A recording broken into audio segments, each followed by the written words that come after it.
नमस्कार दोस्तों, एक बार फिर से आप सभी का हार्दिक स्वागत है। उम्मीद करता हूं सब बढ़िया होंगे, स्वस्थ होंगे। तो बेटा अपन पढ़ रहे थे बेसिक इलेक्ट्रिकल, और बेसिक इलेक्ट्रिकल में अपन ने एक लेक्चर को डिस्कस किया था। उसमें मैंने आपको बताया था कि इलेक्ट्रिसिटी आपके कितने प्रकार की होती है, किस किस प्रकार से हम इसको जनरेट कर सकते हैं।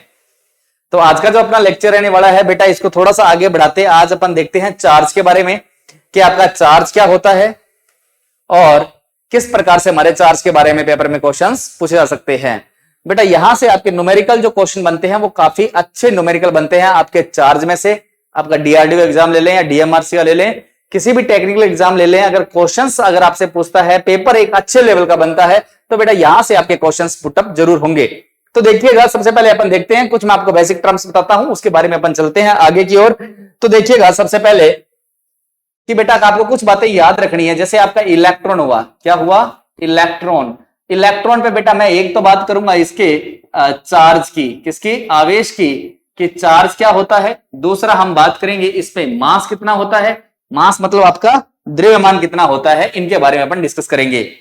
तो सबसे पहले बेटा टॉपिक लेता हूं मैं इलेक्ट्रॉन के बारे में। देखते हैं कि इलेक्ट्रॉन में क्या क्या होता है। तो इलेक्ट्रॉन को देखिएगा, इलेक्ट्रॉन में जो चार्ज होता है वो चार्ज होता है आपका -1.6 इंटू 10 की घात -19 कूलाम। कितना होता है याद रखना, आपको फंडामेंटल वैल्यू है कि एक इलेक्ट्रॉन पे आवेश कितना होता है, -1.6 इंटू 10 की घात -19 कूलाम होता है। इसके अलावा अपन थोड़ा सा आगे चले कि अगर आपसे अपन से पूछे कि मास बताओ, द्रव्यमान बताओ कितना होता है इलेक्ट्रॉन का, तो कितना होता है 9.1 इंटू 10 की घात -31 केजी होता है। याद रखना बेटा।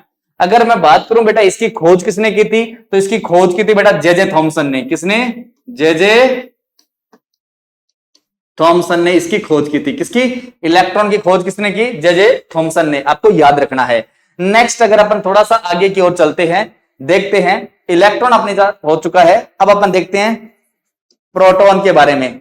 प्रोटॉन, प्रोटॉन पे चार्ज कितना होता है? सेम इलेक्ट्रॉन के चार्ज जितना होता है, बस फर्क ये रहता है कि ये इलेक्ट्रॉन का चार्ज आपका नेगेटिव होता है और ये आपका पॉजिटिव होता है। तो 1.6 इंटू 10 की पावर -19 कूलाम, ये किसका होता है बेटा? पॉजिटिव चार्ज होता है। और प्रोटॉन पे हमारा पॉजिटिव चार्ज होता है। बात करते हैं थोड़ा सा आगे मास की ओर, डिस्कस करते हैं। मास में देखें तो मास में हमारा जो मास होता है प्रोटॉन का, वो होता है 1.6 इंटू 10 की पावर -27 केजी। कितना होता है? 1.6 इंटू 10 की घात -27 केजी होता है। अगर इसकी खोज की बात करूं तो बेटा इसकी खोज की थी गोल्डस्टीन ने। किसने की थी? गोल्डस्टीन ने। याद रखना बेटा, इसकी खोज किसने की? गोल्डस्टीन ने। डायरेक्ट क्वेश्चन हिट करेगा यहां से। अगर बात करते हैं एक और रह गया आपका न्यूट्रॉन। कौन? न्यूट्रॉन की बात करें, न्यूट्रॉन की अगर मैं बात करता हूं तो न्यूट्रॉन पे बेटा जो चार्ज होता है वो आपका जीरो होता है। कितना चार्ज होता है? जीरो चार्ज होता है, कोई भी चार्ज आपका नहीं होता। पर बेटा जो मास होता है वो प्रोटॉन के मास के बराबर होता है, मतलब 1.6 इंटू 10 की घात -27 केजी होता है। इसकी जो खोज की थी वो की थी जेम्स चैडविक ने। किसने? जेम्स चैडविक ने। आपको याद रखना है किस खोज की? जेम्स चैडविक ने इसकी खोज की। आगे अपन थोड़ा सा बेटा देखिए, इस टेबल में से हमारे कुछ क्वेश्चंस इस प्रकार के पूछे जाएंगे, आपको याद रखना है। देखो बेटा कि आपका इलेक्ट्रॉन का चार्ज और जो आपके प्रोटॉन का चार्ज है सेम होता है, बस बेटा पॉजिटिव नेगेटिव का आपका फर्क रहता है। इतनी बातें आपको याद रखनी है। कई बार पूछ लिया जाता है कि सेम चार्ज किस किस का रहेगा, तो इलेक्ट्रॉन प्रोटॉन का। या फिर दूसरा क्वेश्चन ये पूछ लिया जाएगा कि बताओ तीनों में से किसका द्रव्यमान सेम रहता है, तो बेटा याद रखना है न्यूट्रॉन का और आपके किसका? प्रोटॉन का द्रव्यमान हमारा सेम रहता है। अभी हम बात कर लेते हैं बेटा, देखिएगा एक इलेक्ट्रॉन का जो द्रव्यमान होता है वो होता है 9.1 इंटू 10 की घात -31 केजी होता है, जबकि प्रोटॉन का द्रव्यमान 1.6 इंटू 10 की घात -27 केजी होता है। अगर मैं आपसे पूछूं कि बताओ दोनों में से, बताओ दोनों में से कौन सा चार्ज आपका ज्यादा है, तो ये हमें देखना है कि कौन सा चार्ज आपका ज्यादा, सॉरी कौन सा द्रव्यमान आपका ज्यादा है। तो देखिएगा बेटा यहां पर आपका -31 है, यहां -27 है। तो अपन बात करें कि ज्यादा द्रव्यमान किसमें है, तो हमारा प्रोटॉन में द्रव्यमान ज्यादा होता है। कई बार पूछा गया क्वेश्चन और याद रखना है, नोट डाल के लिख दीजिएगा कि प्रोटॉन का द्रव्यमान इलेक्ट्रॉन के द्रव्यमान से से ज्यादा होता है, ज्यादा होता है। ओके, याद रखना है। अगर हमसे पूछ ले कितना ज्यादा होता है, तो बेटा मैंने कहा M for mass, P for proton, तो मैंने ये लिख दिया प्रोटॉन द्रव्यमान। हमें बराबर करना है किसके? इलेक्ट्रॉन के द्रव्यमान के। ये होता है इलेक्ट्रॉन द्रव्यमान, किसके बराबर होता है? तो बेटा याद रखें, कई बुकों में 1837 लिख रखा है, कई बुकों में 1840 लिख रखा है। आप याद रखें 1837 गुणा हमारा ज्यादा होता है प्रोटॉन का द्रव्यमान, या फिर हम कह सकते हैं इलेक्ट्रॉन का द्रव्यमान हमारा 1840 गुणा क्या होता है? कम होता है प्रोटॉन के द्रव्यमान से। किसी प्रकार से आप याद रखिएगा, काफी अच्छा डाटा है, कई बार एग्जाम में हिट कर चुका है, तो मैं उम्मीद करता हूं ये बातें आप जरूर याद रखें, काफी इंपॉर्टेंट है। ये JN में तो डायरेक्ट क्वेश्चन से पुटअप हो चुका है, तो इस बार बेटा आपकी बारी है। इन बातों को याद रखिएगा, इनको नोट कर लीजिएगा। आगे हम चलते हैं, नेक्स्ट थोड़ा आगे और बढ़ते हैं, देखिएगा आगे हम चलते हैं, थोड़ा सा डिस्कस और करते हैं आगे का। देखिएगा आगे हम बात करें कि भाई चार्ज क्या होता है। अब हम बात करेंगे चार्ज के बारे में, तो बेटा हेडिंग डाल दीजिएगा चार्ज। चार्ज को हिंदी में बोलते हैं हम आवेश। क्या बोलते हैं? आवेश। किससे डिनोट करते हैं? Q से डिनोट करते हैं। अब आवेश क्या होता है देखिएगा, आवेश के बारे में हम बात कर लेते हैं। आवेश क्या होता है देखिए, आवेश जो होता है उसके बारे में देखने के लिए मैंने कहा कि बेटा मैंने एक इलेक्ट्रॉन को ले लिया, एक इलेक्ट्रॉन को ले लिया, एक मैं प्रोटॉन को ले लूं, एक प्रोटॉन को ले लूं, एक फिर मैंने इलेक्ट्रॉन और प्रोटॉन ले लिया, या मैंने प्रोटॉन और इलेक्ट्रॉन ले लिया। आप सभी जानते हो इलेक्ट्रॉन पे नेगेटिव चार्ज होता है, प्रोटॉन पे पॉजिटिव चार्ज होता है, प्रोटॉन पे पॉजिटिव, प्रोटॉन पे पॉजिटिव। मैंने कहा जब सेम चार्ज को पास पास लाया जाता है तो ये प्रतिकर्षण करते हैं, रिपल करते हैं, एक दूसरे को दूर भगाते हैं। बात अच्छी है, नोट करनी है इसको ना, तो इसको याद रखिएगा। समान ध्रुवता का चार्ज प्रतिकर्षित करता है या रिपल करता है, इसको लिख दीजिए रिपल करता है। विपरीत ध्रुवता का चार्ज आकर्षित करता है। क्या करता है? आकर्षित करता है। ये बातें याद रखनी है। अब हम बात करते हैं कि चलो ये तो हमें पता चला, हम थोड़ा सा आगे के ओर बढ़ते हैं। मैंने कहा कि यार जब हमारा ये देखो इलेक्ट्रॉन पे चार्ज और इलेक्ट्रॉन पे चार्ज समान पोलरिटी का है, इनको पास पास लेके आएंगे, दूर भगेंगे। क्या करेंगे? ये दूर भगेंगे। मैंने कहा ये दोनों चार्ज आपके दूर भगेंगे। ये सेम सेम पोलरिटी का चार्ज है, क्या करेंगे? प्रतिकर्षण करेंगे, दूर भगेंगे। ये विपरीत पोलरिटी का चार्ज है, विपरीत ध्रुवता का चार्ज है, एक पे पॉजिटिव एक पे नेगेटिव, ये दोनों क्या करेंगे? आपके अट्रैक्ट करेंगे। ये दोनों भी क्या करेंगे? विपरीत ध्रुवता क्या तो अट्रैक्ट करेंगे। तो हमने यहां से एक चीज सीखी कि बेटा दो परमाणुओं के बीच लगने वाला आकर्षण और प्रतिकर्षण बल ही हमारा क्या कहलाता है? चार्ज कहलाता है। कितना सिंपल है। तो इसी चीज को हम नोट कर देते हैं। दोबारा देखिएगा, दो परमाणुओं के बीच लगने वाला आकर्षण और प्रतिकर्षण बल को ही हम आवेश कहते हैं। तो मैंने कहा आवेश क्या होता है, तो लिख दीजिएगा दो परमाणु के बीच लगने वाला आकर्षण और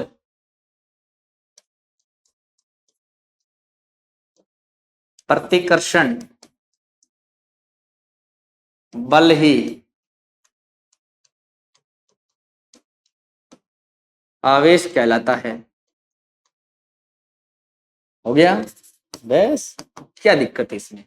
हमने कहा जी आवेश होता कितने प्रकार का है, आवेश होते कितने प्रकार का है। तो मैंने कहा बेटा जो चार्ज होता है, ये चार्ज हमने दो भागों में डिवाइड कर रखा है। एक तो आपका होता है पॉजिटिव चार्ज, एक होता है आपका नेगेटिव चार्ज।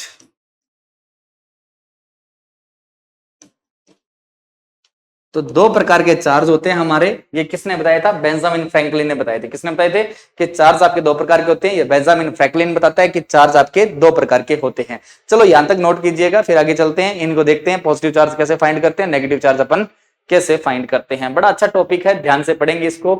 तो देखिएगा आगे अपन चलते हैं। हमने कहा कि थोड़ा हम बात कर लेते हैं पॉजिटिव चार्ज या नेगेटिव चार्ज के बारे में। तो सबसे पहले हमने लिया नेगेटिव चार्ज। पहला कौन सा लिया? Negative charge. हम नेगेटिव चार्ज को कैलकुलेट करना देखते हैं। मैंने कहा बेटा एक मैंने क्या ले लिया, एक गोला है ये अपने पास, है ना, इसमें बहुत सारे आपके इलेक्ट्रॉन है। इलेक्ट्रॉन क्यों लिए? क्योंकि हमें नेगेटिव चार्ज को कैलकुलेट करना है। मैंने कहा ये आपका गोला है और इसमें हमारे बहुत सारे इलेक्ट्रॉन पड़े हुए हैं। इसको समझने के लिए बेटा मैं आपको एग्जांपल देता हूं। मैंने कहा कि अगर अपन एक एग्जांपल लेते हैं कि क्लास के अंदर 100 बच्चे हैं। क्लास के अंदर कितने बच्चे हैं? 100 बच्चे हैं। एक बच्चे के पास 2 टॉफी है, तो बताओ टोटल कितनी टॉफी हुई? तो आप कहोगे सर 200 टॉफी हुई। मैंने पूछा कैसे हुई? तो आपने कहा सर क्वांटिटी, बच्चों की क्वांटिटी 100 है, प्रत्येक के पास 2 है, तो 100 इंटू 2 इक्वल 200। मतलब 100 को 2 से गुणा कर दिया तो हमारा 200 आ रहा है।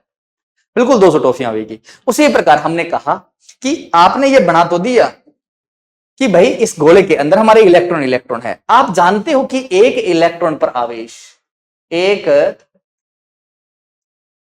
इलेक्ट्रॉन पर आवेश जो है वो कितना है? तो आप कहोगे सर -1.6 इंटू 10 की घात -19 कूलाम है। जी हमारा इतना आवेश है एक इलेक्ट्रॉन पे। अगर मैं कह दूं इसमें इलेक्ट्रॉनों की संख्या पता चल जाए तो बेटा मैं इस इलेक्ट्रॉन के आवेश के साथ में गुणा कर दूं इन संख्या को, तो टोटल आवेश आएगा कि नहीं आएगा? तो आपको यस सर आएगा। तो मैंने कहा कि ऐसा कर लेते हैं कि इस गोले के अंदर मान लिया मैंने कि जो इलेक्ट्रॉनों की संख्या है, मान लिया मैंने कि यहां पर जो इलेक्ट्रॉन की संख्या है वो मेरी कितनी है? n है। कितनी है बेटा? n है। तो मेरे को निकालना कौन सा है? टोटल नेगेटिव चार्ज निकालना है। तो कैसे निकालेंगे? तो टोटल नेगेटिव चार्ज निकालना तो हम क्या कहेंगे कि भाई नंबर ऑफ इलेक्ट्रॉन, मतलब इलेक्ट्रॉन की संख्या इनटू एक इलेक्ट्रॉन पर, एक इलेक्ट्रॉन पर आवेश, ऐसे ही तो निकालेंगे। वो टॉफी वाला कॉन्सेप्ट तो है, एक इलेक्ट्रॉन पर आवेश, है ना, कि भाई जितने आपके पास आदमी हैं उन्हें कितनी टॉफियां, उनसे गुणा कर दो। वही कॉन्सेप्ट है बेटा। तो मैंने कहा कि टोटल चार्ज को मैंने लिखा Q, और बेटा नंबर ऑफ इलेक्ट्रॉन, इलेक्ट्रॉन की संख्या कितनी है? तो आप कहोगे सर n, तो n इंटू एक इलेक्ट्रॉन पे आवेश। तो बेटा मैंने कहा एक इलेक्ट्रॉन पे आवेश को मैंने E से लिख दिया, या फिर आप डायरेक्ट लिख सकते हो -1.6 इंटू 10 की पावर -19 कूलम। तो बेटा यहां से हमारे पास में जो डिफाइन हो रहा है वो हमारा टोटल नेगेटिव चार्ज निकल के आ रहा है। और चार्ज की जो इकाई होती है वो बेटा कूलाम होती है, क्योंकि चार्ज के बारे में सबसे पहले बताने वाला वैज्ञानिक जो था हमारा कूलाम था। तो यहां तक सभी बच्चों को समझ में आया होगा कि आपको टोटल नेगेटिव चार्ज को डिफाइन करना है। तो हम किस प्रकार से करेंगे कि बेटा एक गोला ले लिया, उसमें जितने इलेक्ट्रॉन है, एक इलेक्ट्रॉन का आवेश हमें पता होता है कि ये फंडामेंटल वैल्यू है, याद रखना है, और जितने इलेक्ट्रॉन होंगे उतनों से गुणा कर दो। मैंने कहा 100 इलेक्ट्रॉन है तो 100 से इसको गुणा कर दो, आपका आंसर आ जाएगा।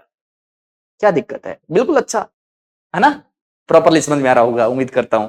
चलो आगे नेक्स्ट देखते हैं। मैंने कहा इसी प्रकार हमें देखना है कि टोटल आपका कौन सा चार्ज, इस बार हम देखेंगे टोटल पॉजिटिव चार्ज को। तो देखिएगा मैंने कहा 2 नंबर हमने हेडिंग डाल दी कि भाई हमारा पॉजिटिव चार्ज कैसे निकलता है। तो देखिएगा पॉजिटिव चार्ज, पॉजिटिव चार्ज को हम हिंदी में बोलते हैं धन आवेश। ये लो, अब धनावेश कैसे निकलता है? धनावेश के लिए बेटा मैंने क्या किया कि एक वापस गोला ले लिया, इसमें देखो धनावेश निकालना है, तो धनावेश किस पे होता है? तो आपको सर प्रोटॉन पे होता है, तो बेटा मैंने इसमें प्रोटॉन ही प्रोटॉन डाल दिए। ये लो प्रोटॉन ही प्रोटॉन है। मैंने कहा इसमें प्रोटॉन ही प्रोटॉन है, एक प्रोटॉन पे आवेश हम जानते हैं, एक प्रोटॉन पे आवेश हम जानते हैं। तो मैंने लिखा कि बेटा एक प्रोटॉन पर आवेश कितना होता है भाई? तो आप कहोगे सर इलेक्ट्रॉन के आवेश के बराबर, बस ये पॉजिटिव होगा, 1.6 इंटू 10 की घात -19 कूलाम कितना होता है। एक प्रोटॉन पर आवेश पॉजिटिव में होता है, इलेक्ट्रॉन के समान होता है, अभी हमने पढ़ा। मैंने कहा यार इसमें अगर मैं मान लूं कि इलेक्ट्रॉन की संख्या कितनी है, तो माना मैंने इलेक्ट्रॉन की संख्या, सॉरी प्रोटॉन की संख्या देखना था ना, देखिएगा यहां हमने कहा प्रोटॉन की संख्या, तो प्रोटॉन की संख्या कितनी है, माना मैंने n है। बेटा वही कहानी कि आपके पास एक बच्चे के पास में 2 टॉफी है, 100 के पास कितनी होगी, तो आपको कह रहे थे 200, तो बेटा एक प्रोटॉन के पास में इतना आवेश है, तो इनके पास कितना होगा, तो मैंने कहा कि ये कितनी संख्या कितनी है, तो आपको सर n संख्या है, n को बेटा इससे गुणा कर दो, आपका आंसर आएगा कि नहीं आएगा, बिल्कुल आएगा। तो मैंने कहा यहां से टोटल पॉजिटिव चार्ज क्या हो जाएगा, नंबर ऑफ प्रोटॉन इनटू एक प्रोटॉन पर आवेश, यही फॉर्मूला होगा। मैंने कहा आवेश को क्यू से लिखता हूं, नंबर ऑफ प्रोटॉन कितने, संख्या कितनी है इसमें, तो आप कहोगे सर n, और बेटा एक प्रोटॉन पे आवेश कितना है, तो आप कहोगे सर 1.6 इंटू 10 की पावर -19, ये लिख दो, या फिर बेटा Q बराबर लिख दो n इंटू P। ये लो बेटा, ये सूत्र याद रखना है। यहां पर यूनिट क्या होती है इसकी, कूलाम, क्योंकि आवेश के बारे में किसने बताया, कूलाम ने। ये आपका चार्ज खत्म हो जाता है। हमने पॉजिटिव चार्ज और नेगेटिव चार्ज को कैलकुलेट करना सीखा है, उनके फॉर्मूले देखे हैं। अभी हम इसका न्यूमेरिकल करके देखते हैं कि हमारे एग्जाम में किस प्रकार का क्वेश्चंस पुट अप होता है। 2 प्रकार के क्वेश्चंस आपको मैं यहां करवाऊंगा, जल्दी से इसको नोट कर लीजिएगा। आगे चलते हैं, थोड़ा सा आगे की ओर बढ़ लेते हैं। मैंने कहा नेक्स्ट देखिएगा, मैंने कहा एक क्वेश्चन लेते हैं, बड़ा अच्छा क्वेश्चन है, ध्यान से करना बेटा, एग्जाम में इस प्रकार के आपके क्वेश्चंस पुट अप होंगे। तो सबसे पहला मैं क्वेश्चन लेता हूं कि किसी चालक में 100 इंटू 10 की घात 22 इलेक्ट्रॉन प्रवाहित हो रहे हैं, तो प्रवाहित होने वाले आवेश का मान ज्ञात करो। बड़ा सिंपल सा क्वेश्चन है, ध्यान से देखिएगा। देखो उम्मीद करता हूं कि बेटा इस प्रकार के क्वेश्चंस जो आपके डीआरडीओ एग्जाम आ रहा है और आपके लोको पायलट की जो वैकेंसियां हैं उनमें बेटा भरमार क्वेश्चंस पूछे जाते हैं, और ये रेलवे और डीएमआरसी के लिए तो बेटा मन पसंदीदा टॉपिक है। ओके, तो देखिएगा इसमें करना कैसे है, इसको अपन आंसर कैसे फाइंड कर सकते हैं। आपको बस बेटा इतना याद रखना है, किसी कंडक्टर में हमें दिया क्या गया है, तो आप कहोगे सर इलेक्ट्रॉन प्रवाहित हो रहे हैं, मतलब इलेक्ट्रॉनों की संख्या दी गई है। तो इलेक्ट्रॉनों की संख्या देखिएगा, हमें दे रखा है इलेक्ट्रॉन की संख्या दे रखी है, और संख्या को हम लिखते हैं n से, और कितनी दे रखी है, तो आप कहोगे सर 100 इंटू 10 टू पावर 22 दे रखा है। हमें क्या निकालना है, आवेश निकालना है, Q निकालना है। सूत्र क्या होता है, अभी बताया आपको, Q बराबर है n इंटू E होता है। बिल्कुल, आप कहोगे यस सर। Q का मान निकालना है, Q का Q, n का मान कितना है, तो आप कहोगे सर 100 इंटू 10 की घात 22 इंटू एक इलेक्ट्रॉन पे आवेश जानते हो सभी बच्चे 1.6 इंटू 10 की घात -19 होता है। आप 100 को 1.6 से माइनस मत कर देना, बीच में क्या आ रहा है, इंटू आ रहा है, तो दोनों को गुणा करो बेटा। तो मैं यहां पर कर देता हूं कि 100 इंटू 1.6, जो माइनस था ये मैंने कॉमन ले दिया, ये लो, है ना। मैंने कहा इससे गुणा करेंगे 100 से, और इंटू बेटा आपका कितना बच गया, 10 की घात 22 इंटू 10 की घात -19। मैंने कहा इन दोनों को गुणा करेंगे तो कितना आएगा, 160, वो भी किसका, माइनस का। 100 को 1.6 से गुणा करेंगे माइनस, तो -160 इंटू बेटा देखो आधार समान है तो घातें जुड़ती है, पर घात एक ऋणात्मक है एक धनात्मक है, तो दोनों घातें क्या कर जाएगी, घट जाएगी।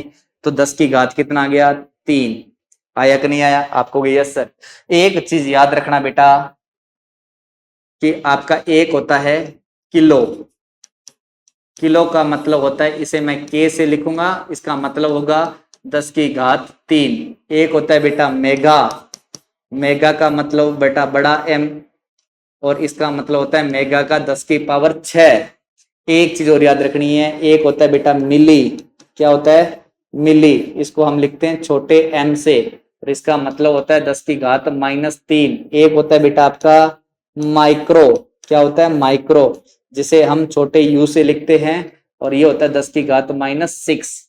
अभी मेरे को यूं बताओ, ये तो साइड में आपको याद रखना है, मेरे को ये बताओ 10 की घात 3 आ रहा है कि नहीं आ रहा, आपको ये सब 10 की घात 3 ये रहा, क्या लिखते हैं, किलो, किससे लिखते हैं, के से। तो बेटा मैंने इसको ऐसा लिख दिया, Q बराबर -1.6, 10 की घात को क्या लिख दिया, के गुलाम, किलो गुलाम हो गया। ये इस प्रकार का आपको ऑब्जेक्टिव मिलेगा, आप इन क्वेश्चनों पे ट्राई कीजिएगा, बड़े अच्छे क्वेश्चन है बेटा। ओके, जल्दी से नोट कीजिएगा। एक क्वेश्चन अपन और कर लेते हैं, चले आगे, नेक्स्ट देखिएगा। मैंने कहा कि एक क्वेश्चन अपन और लेते हैं, एक क्वेश्चन लिखिएगा, एक कुलाम आवेश प्रवाहित होने के लिए कितने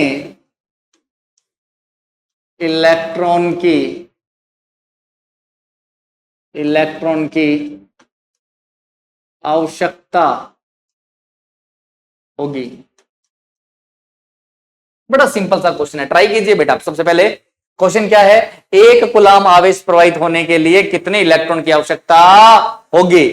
बेटा सिंपल क्वेश्चन है, JN में क्वेश्चन पूछा हुआ क्वेश्चन है, देखिएगा कितना सिंपल दिया हुआ इसने। हमने कहा कि दिया क्या क्या गया है, हमें बस बेटा वही नोट करना है। पहले तो हमें देखो क्वेश्चन करने का तरीका होता है कि क्यू आवेश कितना दे रखा है, एक कूलाम दे रखा है, कितना दे रखा है, एक कूलाम। हमें क्या निकालना है, प्रवाहित होने वाले इलेक्ट्रॉनों की संख्या निकालनी है। एक इलेक्ट्रॉन पे आवेश हम जानते हैं, ये तो आपको सभी बच्चों को याद हो गया होगा, है ना, फंडामेंटल वैल्यू बेटा याद करना पड़ेगा आपको। मैंने कहा सूत्र क्या था हमारा, तो आपको सर Q बराबर N इंटू ई था। Q का मान कितना देर का इस बार, एक, N का मान निकालना है, E का मान हम जानते हैं -1.6 इंटू 10 की घात -19 होता है। बेटा देखो N का मान निकालना है, इसको पूरे को इधर बटा में लिया हूं क्या, आपको यस सर। तो एक बटा में क्या हो जाएगा, -1.6 इंटू 10 की घात -19 बराबर क्या हो गया, N। बिल्कुल हुआ कि नहीं हुआ, आपको यस सर। अभी बेटा इसको थोड़ा सा हम सॉल्व कर लेते हैं। मैंने कहा 10 की घात 19 को ऊपर लेके जाऊंगा, प्लस में जाएगा नहीं जाएगा, नीचे माइनस में है, आपको यस सर प्लस में जाएगा। तो n बराबर क्या हो जाएगा, 1 इंटू 10 की घात 19 प्लस का हो गया, नीचे बचा हुआ -1.6। ये देखो मैंने कहा यार ये बहुत अमीर आदमी है, 10 की घात 19 लेके बैठा है, एक जीरो इसको दिवा दो। तो आप कहोगे ये सर दिवा देते हैं, ऐसा क्यों कर रहे हैं, कैलकुलेशन अच्छी हो जाए, आप मत लेने देना, कोई दिक्कत नहीं है, तो भी आंसर सेम आएगा। तो ये क्या हो गया, -1.6। मैंने कहा ये पॉइंट हटेगा तो एक जीरो जाएगा ऊपर, बिल्कुल जाएगा, ये लो पॉइंट हट गया, हम पॉइंट नीचे वाले स्टेप में हटा देते हैं। ये लो कितना हो गया, 100 इंटू 10⁻18 डिवाइड बाय -16। 16 का भाग लगा दो बेटा। अब देखो 16 का भाग लगाते हैं, मैंने कहा 16 एकम 16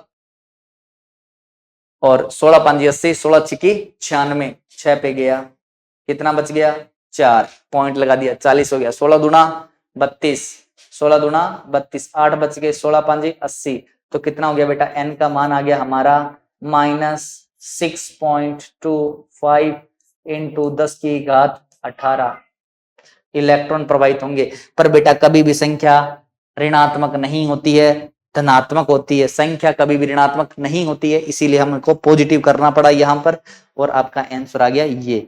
तो एक कूलम आवेश प्रवाहित होने के लिए इतने इलेक्ट्रॉनों की आवश्यकता होगी, एक कूलाम आवेश प्रवाहित करने के लिए इतने इलेक्ट्रॉनों की हमें आवश्यकता होगी, इतने इलेक्ट्रॉन प्रवाहित होंगे तभी जाके हमारा क्या होगा, एक कूलाम आवेश प्रवाहित होगा। उम्मीद करता हूं आवेश के क्वेश्चंस आप अच्छी तरह से कर लोगे, जितने भी आपकी बुक्स है उनके क्वेश्चन को लगा के देखिएगा, इन्हीं कॉन्सेप्ट पे प्रॉपरली आपके सारे के सारे क्वेश्चंस यहां से सॉल्व होंगे। चलते हैं नेक्स्ट टॉपिक पे, अपन देखते हैं आगे का। देखिएगा आगे, देखिएगा हम पढ़ते हैं करंट के बारे में। आगे हमारा टॉपिक आता है करंट।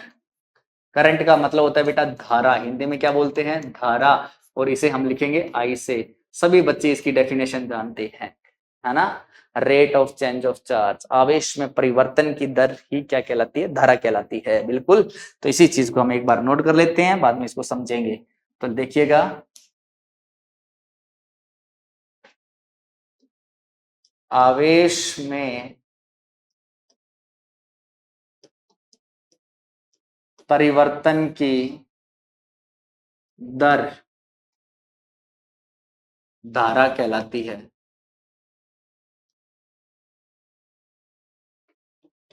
आवेश में परिवर्तन की दर क्या कहलाती है, धारा कहलाती है।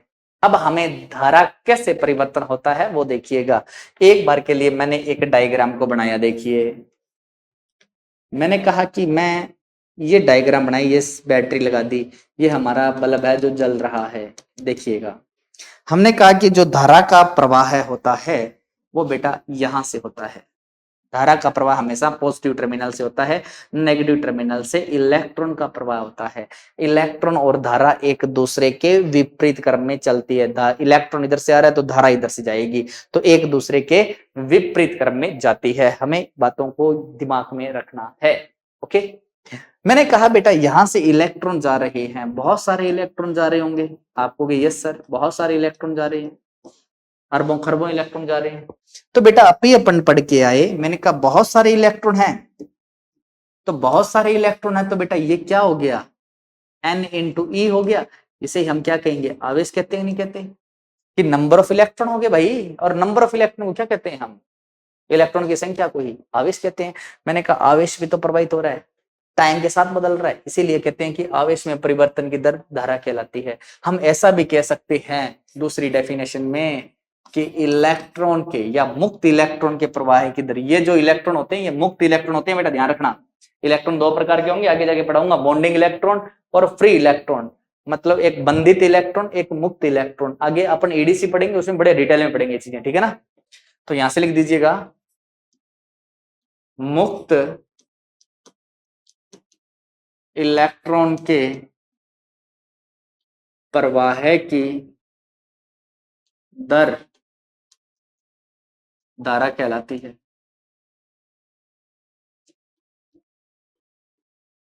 हो गया, कोई दिक्कत। अब आगे चलते हैं थोड़ा सा। मैंने कहा यार ये किसी टाइम में आवेश यहां था, तो कुछ टाइम के बाद में ये आवेश इस साइड आ गया, आएगा कि नहीं आएगा, क्योंकि इलेक्ट्रॉन तो प्रवाहित हो रहे हैं। इलेक्ट्रॉन प्रवाहित होंगे, टाइम के साथ चलेंगे नहीं चलेंगे, और बहुत सारे इलेक्ट्रॉन प्रवाहित हो रहे हैं, उसे हम क्या कहते हैं, N इंटू ई, इसे हम आवेश कहते हैं। तो हमारा आवेश समय के साथ परिवर्तन हो रहा है, और समय के साथ परिवर्तन हो रहा है तो हमने कहा कि Q बटा T बराबर I होता है। बिल्कुल याद होगा कि नहीं होगा, सूत्र याद रखना बड़ा अच्छा है कि आवेश जो है हमारा समय के साथ परिवर्तन हो रहा है। बिल्कुल हो रहा है बेटा। देखो यहां से आवेश किसी टाइम यहाँ पे है, तो किसी टाइम हमारा आवेश यहाँ चला जाएगा, किसी टाइम यहाँ चला जाएगा, किसी टाइम यहाँ, किसी टाइम यहाँ, ठीक है ना। चलते हैं आगे की ओर। मैंने कहा बेटा आप मेरे को यूं बताओ, अभी अभी आप पढ़ के आए कि आवेश की इकाई क्या होती है, तो आपने कहा सर आवेश की इकाई हमारी, देखो क्यों क्या होता है पहले तो याद रखो कि आवेश होता है, टी क्या होता है, तो आपको सर समय होता है। अब बेटा हम देखना चाहते हैं धारा की यूनिट, क्या देखना चाहते हैं, धारा की यूनिट। अब बेटा यूनिट देखेंगे हम, तो यूनिट में देखिएगा आवेश की इकाई क्या होती है, तो आपको सर कूलाम, आवेश की इकाई क्या होती है, कूलाम, बटा समय की क्या होती है, सेकंड। तो हमारी जो आवेश की इकाई हो गई, सॉरी धारा की इकाई होगी वो हो गई कूलाम बटा सेकंड, और इसे ही हम क्या कहते हैं, एम्पियर कहते हैं। धारा की दूसरी इकाई क्या होती है, एम्पियर। दोनों याद रखना, काफी बार डीएमआरसी ने पूछा है कि कूलाम बटा सेकंड और एम्पियर किसकी इकाई है, धारा की इकाई है। बिल्कुल, कि आपसे क्वेश्चन आ जाएगा निम्नलिखित में से धारा की इकाई नहीं है, और आपको दो सही दे देगा, एक गलत दे देगा, नीचे दे देगा नन ऑफ दीज, तो आपको बताना पड़ेगा कि दोनों ही सही है, ठीक है ना। ओके, ऐसे क्वेश्चंस आपके एग्जाम में आते हैं। चलो हमने एक काम और किया, मैंने कहा यार हमने आवेश पढ़ के तो आए थे, एक आवेश और देख लेते हैं। मैंने एरो डाल के लिखा, मैंने कहा यार आई बराबर हमने पढ़ा अभी क्यू बटा टी। बेटा यहां से आवेश एक और निकाल सकते हैं क्या, इस टी को इधर गुणा कर दें क्या, आपको इधर कर दो, तो मतलब आई इंटू टी बराबर क्या हो गया क्यू, मतलब क्यू बराबर हमारा क्या हो गया आई इंटू टी। तो बेटा देखो आवेश का दूसरा सूत्र याद रखना, एक तो पहले हम पढ़ के आए थे कि n इंटू ए, और दूसरा धारा के रिस्पेक्ट में अगर हम देखें तो हमारा होता है I इंटू टी, धारा और समय को गुणनफल कर दें तो हमारा आवेश बन जाता है। बिल्कुल, एक तो n इंटू ई भी होता है और एक I इंटू टी भी होता है, वो डिपेंड करेगा पेपर में क्या दिया गया है। अभी मैं क्वेश्चन करवाऊंगा आपको इसमें, चलो देखिएगा। तो यहां से मैंने कहा कि एक तो सूत्र हमारा Q बराबर IT बन गया, और यूनिट क्या बन गई, धारा की इकाई क्या होती है एम्पियर इंटू सेकेंड। ओके, तो बेटा दो चीजें याद रखना है कि धारा के सॉरी आवेश के दो सूत्र हो गए, दो इकाई हो गई, धारा का एक सूत्र हो गया, दो इकाई हो गई, ठीक है ना, यूनिट हो गई। चलो इसको मैं नोट करके लिखवा देता हूं, यहां तक नोट कीजिएगा, आगे चलते हैं। आगे देखिएगा, मैंने कहा आप नोट करके इस बात को लिख दीजिएगा, आवेश के सूत्र, पहली बात तो याद रखना है कि Q बराबर क्या होगा, आवेश को Q से लिखते हैं, एक तो होता है N इंटू E, पहला सूत्र जिसकी यूनिट हमने लिखी कूलाम, और दूसरा सूत्र होता है Q बराबर I इंटू टी, इसकी क्या होती है ampere into second, ampere into second, याद रखना है। मैंने कहा बेटा एक नोट और डाल के लिख दो, कोई दिक्कत नहीं है, कि धारा का सूत्र डायरेक्ट याद रखना है कि I बराबर क्या होता है Q बटा टी, और इकाई होती है कूलाम बटा सेकंड, और दूसरी एम्पियर। चलो इसी में अपन एक क्वेश्चन को देखते हैं। आपसे देखो बेटा क्वेश्चंस किस प्रकार से पुटअप करेगा, यहां से एग्जामिनर आपको कहेगा कि एक चालक में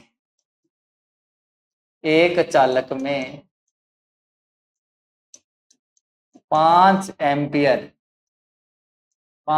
एम्पियर धारा 2 मिनट के लिए प्रवाहित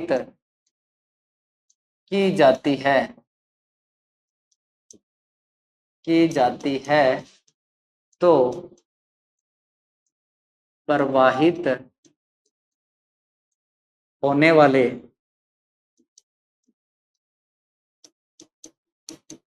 आवेश का मान ज्ञात करो। जल्दी से लिखिए, बताइएगा, एक बड़ा अच्छा क्वेश्चन है, जल्दी नोट कीजिएगा और देखिएगा। एक चालक में 5 एम्पियर धारा 2 मिनट के लिए प्रवाहित की जाती है तो प्रवाहित होने वाले आवेश का मान ज्ञात करो। अब देखो बेटा क्वेश्चन को हम टैकल कैसे करते हैं, किस प्रकार से हमें देख करना होता है इन क्वेश्चनों को। आपको बस इतना याद रखना है कि हमें दिया क्या गया, चालक में 5 एम्पियर धारा, मतलब आई का मान कितना, तो आपको सर 5 एम्पियर। दूसरा मैंने कहा कि बेटा यहाँ पर टाइम कितना, तो आपको सर 2 मिनट। बेटा हम टाइम हमेशा किस में लेते हैं, सेकंड में, तो सेकंड में 1 मिनट में 60 सेकंड, तो 2 मिनट में 120 सेकंड, मतलब 60 इंटू 2 बराबर 120 सेकंड। मैंने कहा क्या निकालना है, तो आपको सर क्यू निकालना है। इन दोनों के रिस्पेक्ट में क्यू क्या होता है, तो आपको पता है क्यू बराबर क्या होता है आई इंटू टी, तो क्यू बराबर बेटा आई का मान कितना है 5 इंटू बेटा टी का मान कितना है 120, तो 12 5 60, 600 गुलाम हो गया। कितना हो गया, 600 गुलाम आवेश प्रवाहित होगा। देखो आपका एक क्वेश्चन कूलाम का यहां से भी बनता है।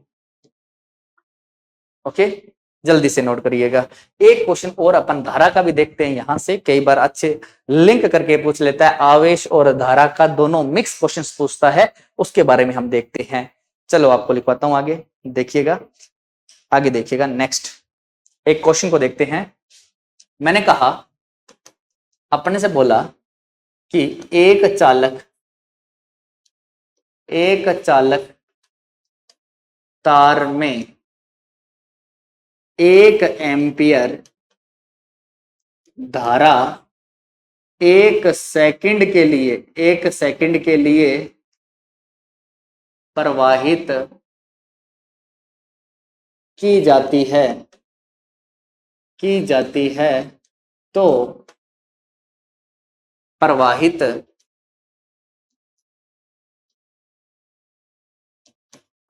होने वाले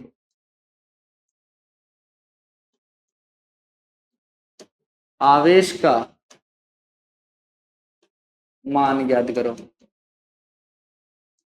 बड़ा अच्छा क्वेश्चन है, जल्दी से देखिएगा। कुछ नहीं कहा गया कि 1 सेकंड में 1 एम्पियर धारा चलती है, तो बताओ कितने इलेक्ट्रॉन प्रवाहित होंगे। अब क्वेश्चन को समझिएगा। मैंने कहा कि बेटा ये हमारे पास एक कोई सर्किट बना दिया, वो ये कह रहा है कि यहां से आपकी आई जो है ना धारा, वो 1 एम्पियर चल रही है और टाइम दे रखा है इसने 1 सेकंड। कितना दे रखा है? 1 सेकंड। तो यूं बताओ कि इधर से कितने इलेक्ट्रॉन निकल कर इधर आ जाएंगे। यहां से कितने इलेक्ट्रॉन निकले, रिलीज कितने हुए नेगेटिव टर्मिनल से इलेक्ट्रॉन। क्यों इलेक्ट्रॉन नेगेटिव टर्मिनल से निकलता है? क्योंकि इलेक्ट्रॉन पे नेगेटिव चार्ज होता है और यहां पर भी हमारा नेगेटिव चार्ज होता है। बिल्कुल। तो हमने कहा कि इलेक्ट्रॉन चल तो रहा है नेगेटिव टर्मिनल से, अब हमें यह बता दीजिएगा कि हमारा इलेक्ट्रॉन जो नेगेटिव टर्मिनल से चल रहा है, बिल्कुल, वो कितने इलेक्ट्रॉन चल रहे हैं आपको निकालना है। तो आपको दिया क्या क्या गया है, उन चीजों को आपको पहले नोट करना है। चलो हम देखते हैं क्या क्या दिया है। हमने कहा हमें दिया गया है आई कितना है? 1 एम्पियर। बिल्कुल। टी कितना दिया गया है? 1 सेकंड। हमें निकालना क्या है? एन निकालना है। आप कहोगे सर आज तक हमने कभी भी ऐसा सूत्र नहीं पढ़ा जिसमें आई टी एन आता हो। बिल्कुल नहीं पढ़ा, पर आपको बनाना पड़ेगा। देखिएगा, हम जानते हैं कि बेटा आई बराबर क्या होता है, तो आप कहोगे सर क्यू बटा टी होता है। मैंने कहा बेटा एक काम करो ना यार, चूंकि डाल के लिखा, क्यू बराबर क्या होता है?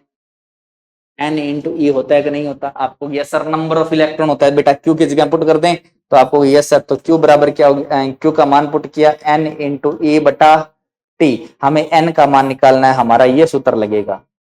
ये क्वेश्चन आप डायरेक्ट याद रखिएगा, क्योंकि क्वेश्चन हजारों बार आपके आईटीआई पेपर में छपा हुआ है। आप प्रीवियस ईयर के पेपर क्वेश्चन को सॉल्व करके देखिएगा बेटा, उसमें क्वेश्चन हैंड टू हैंड मतलब कि एग्जिट क्वेश्चन आता है। 1 सेकंड में 1 एम्पियर धारा प्रवाहित और प्रवाहित होने वाले इलेक्ट्रॉन की संख्या ज्ञात करें। इसी से हम 1 एम्पियर की परिभाषा भी दे सकते हैं।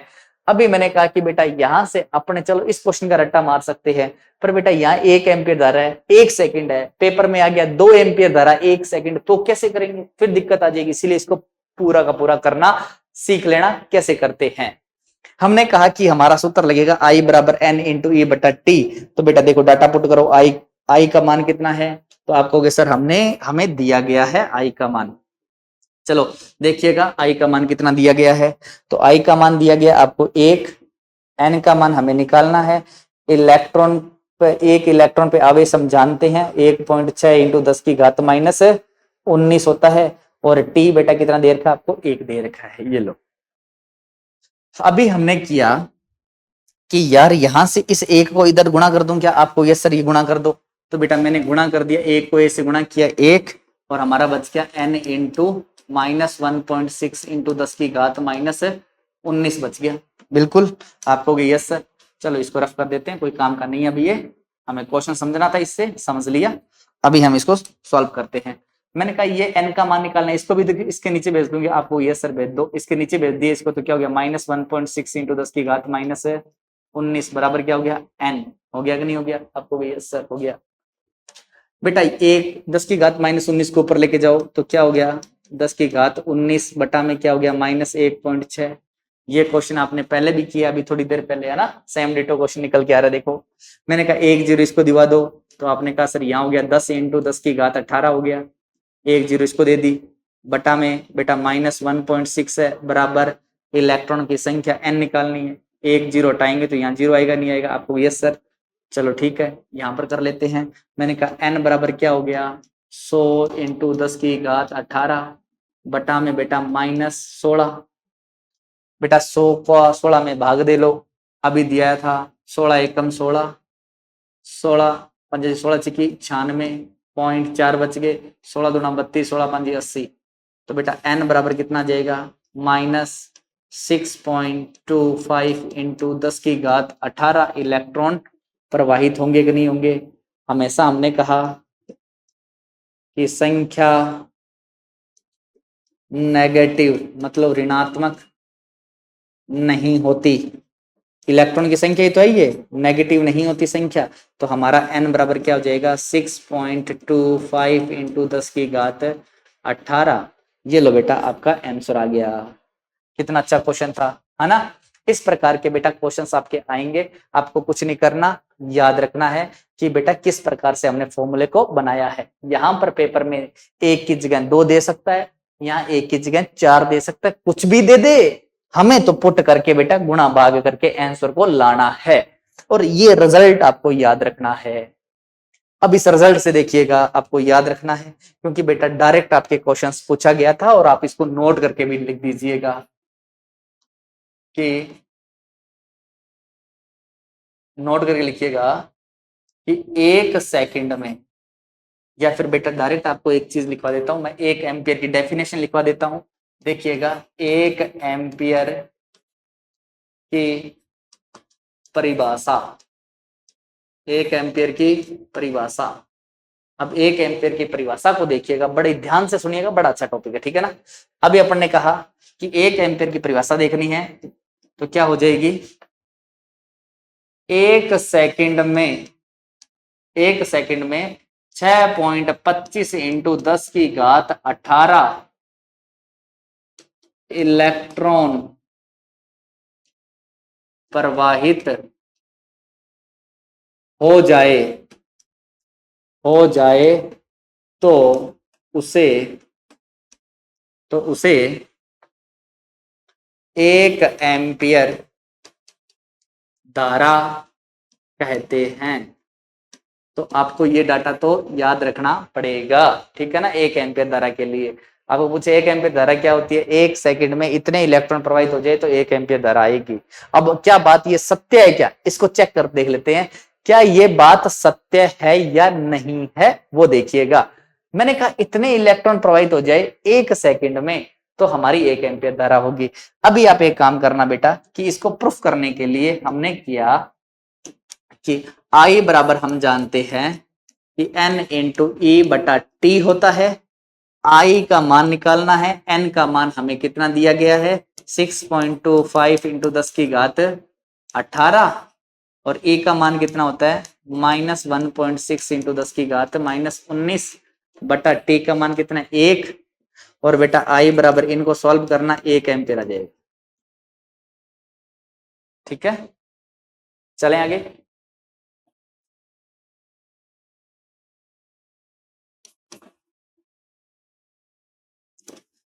चलो आगे नेक्स्ट बात करते हैं हम वोल्टेज की, वोल्टेज पे चलते हैं। देखिएगा वोल्टेज क्या होती है, बड़ी अच्छी डेफिनेशन है, ध्यान से सुनिएगा। वोल्टेज, वोल्टेज हिंदी में बोलते हैं इसे विभव, इसे हमने वी से लिखते हैं। विभव क्या होता है, ध्यान से सुनना है, विभव वोल्टेज हमारी क्या होती है।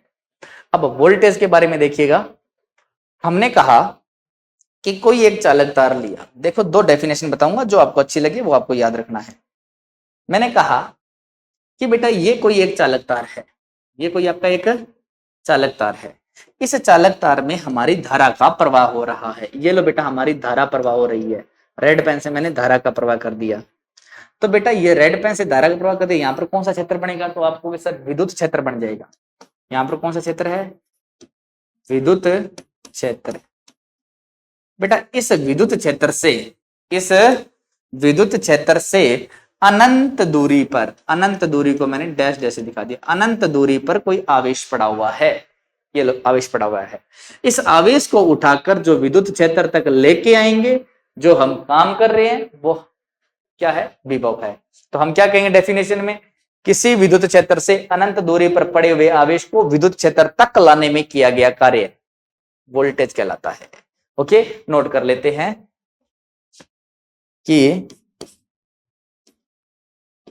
किसी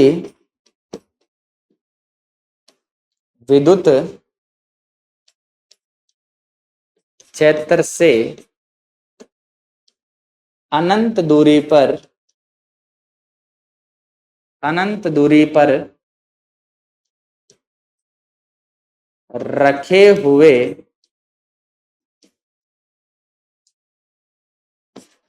रखे हुए आवेश को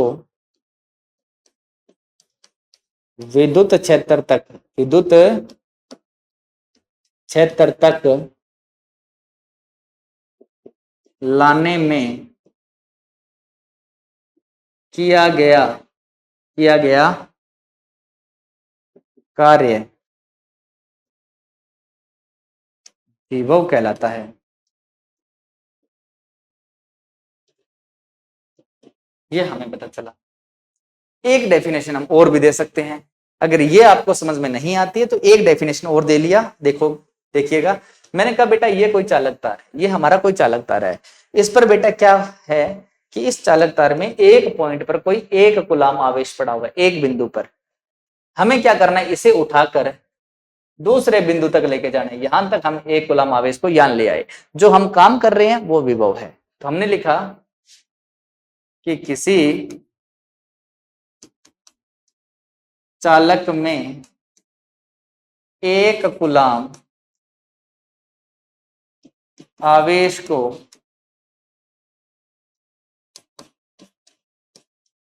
एक स्थान से दूसरे स्थान तक ले जाने में किया गया कार्य वोल्टेज कहलाता है। जल्दी से नोट कीजिएगा। ये डेफिनेशन हमें समझ में आई। अभी हम इसके फॉर्मूले को देख लेते हैं कि हम फॉर्मूला कैसे इसमें फाइंड करते हैं। मैंने कहा यार इसके अकॉर्डिंग फॉर्मूला देखते हैं। मैंने कहा काम किसका किया, तो आपको कि सर आवेश को एक जगह से दूसरी जगह लेके जा रहे हैं। काम किसका कर रहे हैं, आवेश का। तो जिसका काम कर रहे हैं उसको नीचे लिख दीजिएगा बराबर V। तो बेटा फॉर्मूला हो गया W/Q। W क्या है, यहां पर हमारा कार्य, और Q क्या है, हमारा यहां आवेश। हुआ कि नहीं हुआ आपको? Yes sir.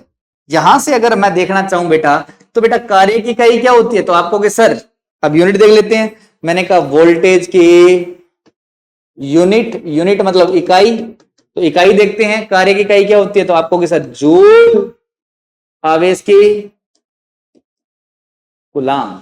जूल बटा कूलाम किसकी इकाई होगी, हमारी वोल्टेज की इकाई हो गई है। बिल्कुल। अभी हम बात कर लेते हैं दूसरा, एक इकाई और होती है इसकी, वोल्ट, क्योंकि इसने वोल्ट नामक वैज्ञानिक ने इसे खोजा था। यहां से भी आप निकाल के देखोगे बेटा काम किसका कर रहे हो, तो आपको सर क्यू का। तो बेटा यहीं से भी आपका फॉर्मूला वही निकलता है कि भाई काम किसका किया, क्यू का। तो बेटा जिसका काम किया उसको नीचे रख लो, W/Q। सेम फॉर्मूला आ रहा है, यूनिट भी बेटा आपकी सेम आएगी। जो आपको अच्छा लगे बेटा वो चीज डेफिनेशन याद रखिएगा। पर बेटा ज्यादातर जो एग्जाम में पूछी जाती है, ऐसा पूछा जाता है एग्जाम यहां से आएगा कि किसी विद्युत क्षेत्र से अनंत दूरी तक पड़े हुए आवेश को विद्युत क्षेत्र तक लाने में किया गया कार्य किसके बराबर होता है, तो आपको याद रखना है वोल्टेज के बराबर होता है। या फिर ऐसा क्वेश्चन आ जाए कि चालक में एक कूलाम आवेश को दूसरे स्थान तक ले जाने में जो हम फोर्स अप्लाई करते हैं उसे क्या कहा जाता है, वोल्टेज कहा जाता है। इस प्रकार के आपके क्वेश्चंस, छोटे छोटे क्वेश्चंस बनते हैं। इनको आपको करने के लिए परिभाषाएं हमें याद रखनी पड़ती है। चलो बेटा यहां तक नोट कीजिएगा। ओके, तो उम्मीद करता हूं सभी बच्चों को यहां तक प्रॉपरली समझ में आया होगा। आज के लिए बस इतना ही बेटा, मिलते हैं एक नेक्स्ट वीडियो में नए टॉपिक के साथ में। तब तक के लिए बाय बाय।